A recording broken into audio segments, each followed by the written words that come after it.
Crespo is going to be hosting for Let's Talk Football the Round Table. And Let's Talk Football Ladies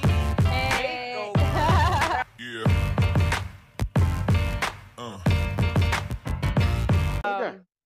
My one last thought is, as we see the news, national media keeps talking about like teacher shortages. I want everybody to understand one thing: teachers leaving the professions isn't because we don't love teaching and we don't love the students.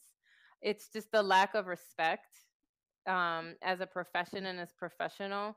So many of us continue to go back to school all the time. We get multiple bachelor's degrees, masters, doctorates. We do all these different things that other professionals do, and still at the same time, we are not regarded as other professionals in with similar kind of backgrounds and education and things like that. So I think I want everybody to really understand that first and foremost. It's not the students.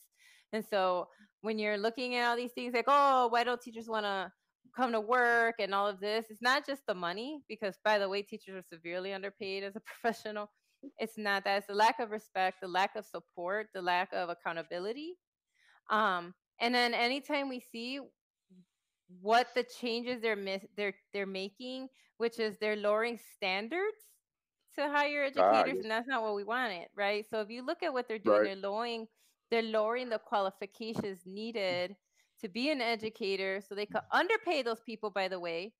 Okay, so they don't have to pay them well. They could pay them really unwell, but then they're the ones that are going to be in your classrooms teaching your students, your children. They're going to be in the class, these adults that are never went to school to be a teacher. They didn't get any sort of formal training, not even a certificate to be a teacher. They didn't even haven't even subbed, by the way.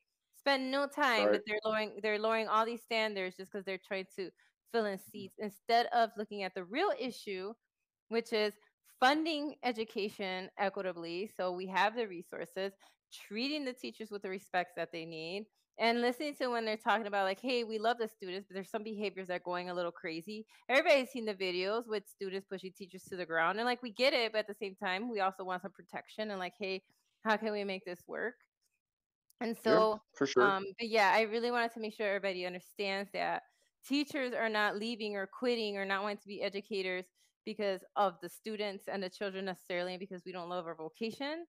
Instead, they don't want to get treated as what's being happening right now. No one, right? You're seeing all these changes, and they don't trust a professional to actually provide an education to these students. And all they're doing is lowering the quality and qualification. So parents, pay attention to where you're sending your children to school. Look at who they're hiring and replacing classroom teachers with, and how they're doing it. There is a school district in California asking parents to take in teachers to live with them because teachers can't afford to live there. They can't afford rent. They cannot afford rent. So instead of the solution being, hey, maybe we should make things more affordable, or maybe give them a raise so they could pay to live in an apartment at least. No, they're asking parents to board teachers, okay, to provide room and board. So I want you to think about that. Does that make sense? That they're asking parents to allow teachers to move in with them because those teachers can't afford rent in this school district. So just again, pay attention. Please do your homework on where you're sending your kids to school. Look at what their hiring policies are and who those adults are there who are supposed to be providing instruction and support to your students. So anyway, that's all I wanted to say. Please be aware of that, okay? And all of God's people said amen. Thanks for watching. If you like that clip, be sure to check out the other great content from the Let's Talk Football community. And as always, please like, subscribe, and hit that notification bell so you'll be notified when more great content like this becomes available.